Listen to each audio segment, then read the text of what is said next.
नमः संस्कृताय मित्राणि सर्वेभ्यो नमो नमः। आप सभी का स्वागत है आज के इस व्याख्यान में। हम लोग निरुक्त के 10वें अध्याय के द्वितीय पाद का अध्ययन कर रहे हैं। तो इसमें एक पाद में हमने क्षत्र और एक और देवता हैं जो वास्तोषपति, इन दोनों का अध्ययन कर लिया था और पुनरुक्ति विचार के ऊपर, दोष के ऊपर हमने विचार भी किया था। अब आते हैं आगे वाचस्पति नाम के देवता। वाचस्पतिः वाचस्पतिर्वाचः पाता वा पालयिता वा न। तो वाचस्पति क्या है? वाचस्पति ही वाचः पाता अर्थात वाणी के, वाचा माने वाणी के रक्षण करने वाले और पालन करने वाले हैं। ठीक, कौन? वाचस्पति ही वाणी के रक्षण करने वाले और वाणी का पालन करने वाले। ठीक है, तस्यैषा भवति, उस वाचस्पति से संबंधित ऐसा ऋचा भवति। तो पुनरेहि वाचस्पते देवेन मनसा सह वसोस्पते निरामय मय्येव तन्वं मम। पुनरेहि वाचस्पते देवेन मनसा सह वसोस्पते निरामय मय्येव तन्वं मम। अब देखिए, यहाँ पर कह रहे हैं कि वाचस्पति अर्थात हे वाचस्पति वायु। यहाँ पर वाचस्पति का अर्थ प्राण वायु से भी है ना। वाचस्पति का अर्थ यहाँ पर प्राण वायु से भी है। वाचस्पति का अर्थ किससे है? प्राण वायु से। ठीक है, तो यहाँ कहते हैं कि हे वाचस्पति अर्थात हे प्राणवायु, देवेन मनसा सह, देवेन अर्थात दिव्य गुण से युक्त मन के साथ। कैसा मन है? तो जो इंद्रियों को उद्दीप्त करता है वही मन है। जो इंद्रियों को प्रेरित करता है कि तुम ये काम करो, वही मन है। तो उस मन के साथ, जो मन कैसा है? देवेन उद्दीप्त होता है, तो उसके साथ में पुनः एहि अर्थात फिर से मेरे पास आओ, है ना। क्या होता है जब कोई पापी पाप कर्म करके अपने को अपगत प्राण सा अनुभव करता है, यानी कि वो ऐसा सोचता है कि मेरे प्राण जाने वाले हैं, तो वह ऐसी प्रार्थना करता है कि हे प्राण, मुझे छोड़कर मत जाओ, मेरे अंदर ही रमण करो। या कोई तपस्वी यह कह रहा है कि हे प्राणवायु, मुझे इस जीवन में तो आनंदित कर ही रहा है, तो फिर भी अगले जीवन में भी मुझे प्राप्त होना ना। तपस्वी का क्या मत है कि इस जीवन में तो मुझे आनंद प्रदान कर दिया और अगले वर्ष भी, अगले जीवन में भी मुझे आनंद प्रदान करना। लेकिन यहीं पर यदि कोई पापी यहीं पर यदि कोई पापी पाप करता है और उसको यदि अनुभव होता है कि मेरे प्राण अब जाने वाले हैं, तो वो क्या कहता है कि हे मेरे प्राण, मुझे छोड़ करके मत जाओ, मेरे अंदर ही निवास करो। ठीक है, और फिर कहता है कि वसोस्पते हे वसोस्पते, वसु कहते हैं धन और अन्न को, तो हे धन और वसु के स्वामी, है ना। हे वसु और धन के स्वामी और हे जीवन के आधार। क्यों? क्योंकि प्राणवायु ही जीवन का आधार है। तो वसोस्पते अर्थात हे जीवन के आधार, मम तन्वम मयि एव निरामय। मम तन्वम एव, मम तन्वम एव अर्थात मेरे शरीर को मम तन्वम एव अर्थात मेरे शरीर में ही, मम तन्वम एव अर्थात मेरे शरीर में ही, मयि एव मुझ में ही, निरामय अर्थात रमण करो, मेरे शरीर में ही तुम विचरण करो, मेरे शरीर के अंदर, मयि मुझ में ही विचरण करो, कहीं बाहर मत जाओ। तो हे वाचस्पति देवेन मनसा सह पुनः एहि, हे वाचस्पति दिव्य गुण से युक्त मन के साथ में पुनः वापस लौट आओ। और हे धन और अन्न के स्वामी, मम तन्वम मेरे तनु मेरे शरीर में ही, एव शरीर में ही, मई मुझ में ही, निरामय रमण करो, निवास करो। इति सा निगद व्याख्याता, इस प्रकार से इस निगद की, इस ऋचा की पहले भी व्याख्या की जा चुकी है कहीं पर। ठीक है, कर ले जाएंगे इस मंत्र को। चलिए अगला मंत्र देखते हैं। अगले हमारे देवता हैं अपाम्नपात। अपान्नपात अर्थात कह रहे हैं कि अपान्नपात तनूनप्त्रा व्याख्यातः। अपान्नपात और तनूनपात ये दोनों इन दोनों की व्याख्या हो गई है और इनकी व्याख्या वहां से देख लेनी चाहिए। तो अपान्नपात शब्द की तरुणपात की तरह व्याख्या करनी है। अपान्नपात की तरुणप्त्रा की तरह व्याख्यातः उसकी व्याख्या करनी है। ठीक है, अर्थात जल से संघर्षण और संघर्षण से विद्युत पैदा होती है, अतः यह विद्युत ही अपान्नपात है। अपान्नपात कौन है? जल से संघर्षण हो करके, जल से संघर्षण और संघर्षण से विद्युत,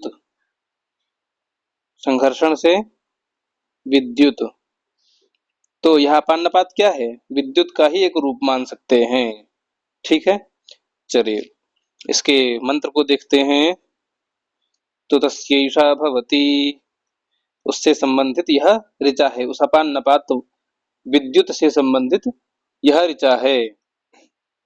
कहते हैं यो अनिध्मोदीदप्यस्व स्वंतर्यं विप्रास ईडते अध्वरेषु अपान्नपान् मधुमतीरपोदायाभिरिन्द्रो वावृधे वीर्याय।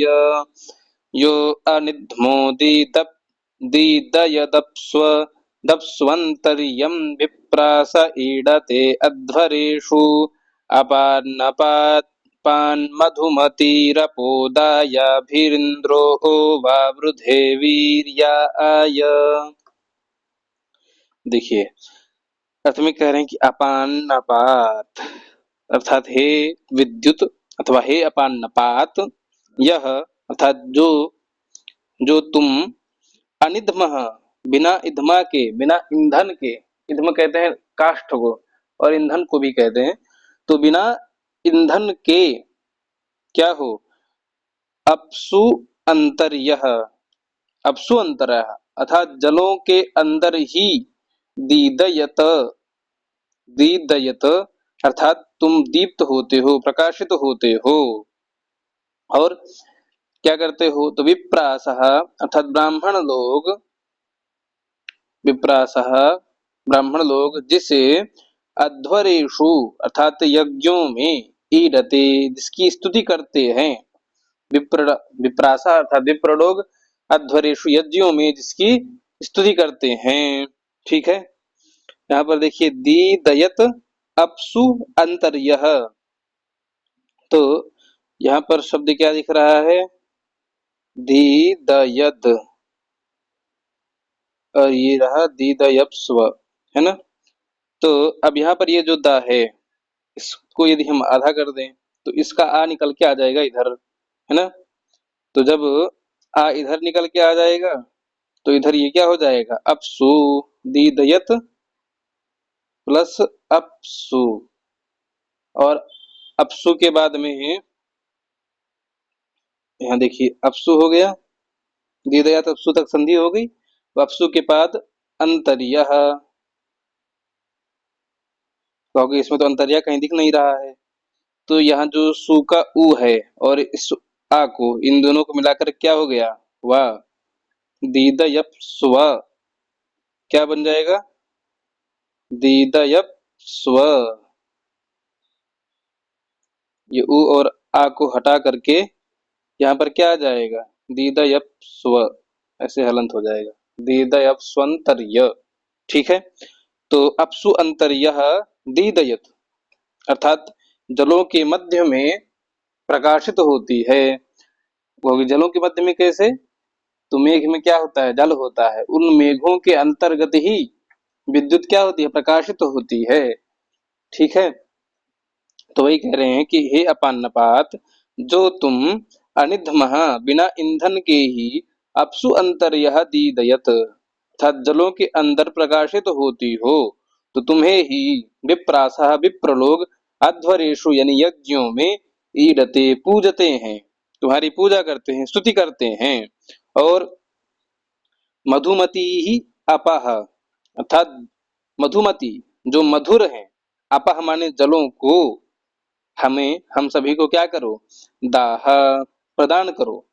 और या भी अर्थात जिन जलों से इंद्र, इंद्र सोमपान से वीर्याय वावृधे, अर्थात पराक्रम के कार्यों के लिए वृद्धि को प्राप्त होता है। जिन या भी अर्थात जिन जलों से इंद्र सोमपान करने से क्या होता है, वीर्याय पराक्रम के कार्यों के लिए, वावृधे वृद्धि को प्राप्त करता है। ठीक है, तो मधुमती ही अपह जो मधुर जल हैं उनको हमें दाह प्रदान करो। और या भी जिन मधुमती आपह से इंद्र जो है सोमपान इत्यादि करता है, उनसे सोमपान करने से क्या होता है, वीर्याय अपने वीर के पराक्रम में, वावृधे वृद्धि को करता है। ठीक है, वह कौन है, इंद्र। और यहाँ बात किसकी चल रही है, अपान नपात विद्युत की, अपान नपात विद्युत है। ठीक है, अब देखिए इसके भाष्य में कहते हैं कि यह अनिधमोदीदयत, जो बिना इधमा के, बिना किसी ईंधन के, दीदयत प्रकाशित होता है। और दीप्यसे अभ्यंतरम अपसु, अब अभ्यंतरम अपसु अभ्यंतरम जलों के अभ्यंतर मध्य में, दीप्य से जो प्रकाशित होता है। यम जिसको मेधाविनः विद्वांसः स्तुवन्ति, जिसको मेधावी लोग पंडित लोग स्तुति करते हैं, जिसकी कहाँ पर, यज्ञेषु यज्ञों में, सह अपान नपात वही अपान नपात है। कौन अपान नपात है, जो बिना इधमा के प्रकाशित होता है। अपसु अभ्यंतरम दीप्य से जलों के मध्य में प्रकाशित होता है। और मेधावी लोग जिसकी स्तुति करते हैं यज्ञों में, वही अपान नपात है।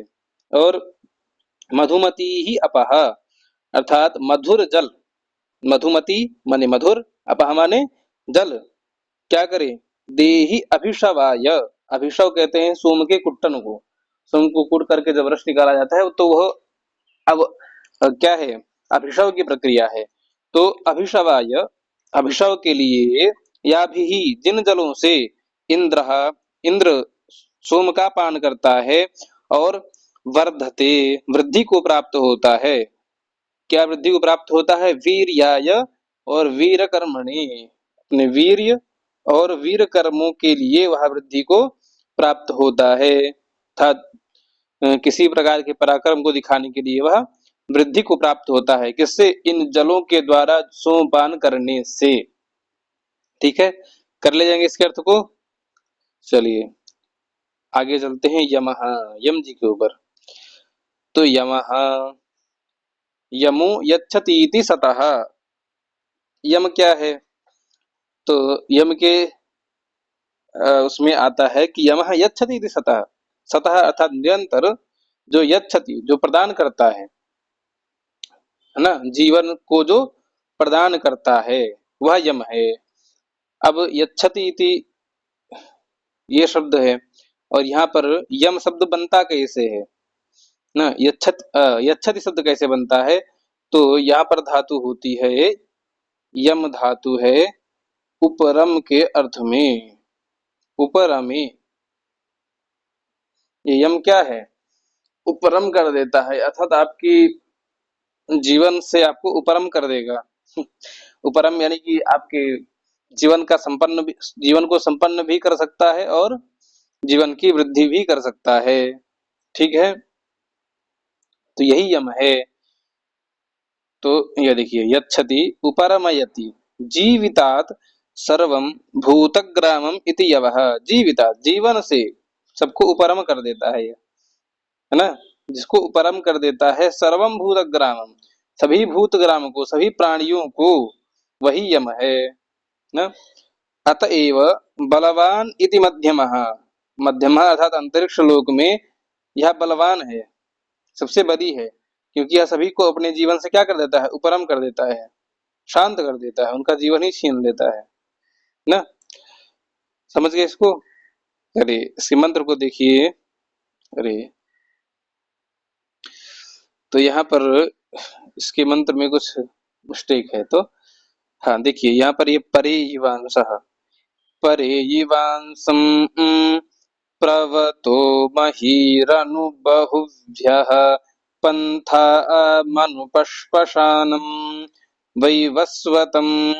अरे यहाँ पर वैवस्वतं संगमनं जनानायवं राजानं हविषा दुवस्य परेयिवांसं प्रवतो महीरनुबहुभ्यः पन्था मनुपश्पशानं वैवस्वतं संगमनं जनानायमं राजानं हविषा दुवस्य। देखिए इस मंत्र के अर्थ को देखते हैं, तो यहाँ पर कहते हैं कि प्रवतः, प्रवतः अर्थात उद्वतः, उद्वतः माने देव मनुष्य और पशु पक्षी आदि जो यह सभी हैं, इनको प्रवत अथवा उद्वत दोनों कहते हैं ना। तो मही ही अर्थात बहुत बड़े भारी भूत जातियों में अनुपरेयी वांसः, अनुपरेयी वांसः, यहाँ पर इस अनु को यहाँ से हटाकर इस परेयी वांसा के पूर्व में जोड़ दो, तो अनुपरेयी वांसः ये एक धातु बन गई जिसमें समाये हुए हैं। इसका अर्थ क्या है, समाये हुए हैं, जिसमें देव मनुष्य और पशु पक्षी आदि बड़ी भारी भूत जातियों में अनुपरेयी वांसः अर्थात समाये हुए हैं। और बहुभ्यः अर्थात इनमें तो बहुतों के लिए, बहुभ्यः बहुतों के लिए, पंथाम अर्थात इसने इस मार्ग को जाना है ना, इस मार्ग को इसने जाना है। और अनुपस्पृशानम, अनुपस्पशानम, अनुपस्पशानम अर्थात दिखाना, अनुपस्पशान करना माने दिखाना, बहुतों को इसने पंथा मार्ग दिखाया है ना, बहुतों को इसने मार्ग पंथाम अनुपस्पशानम दिखाया है।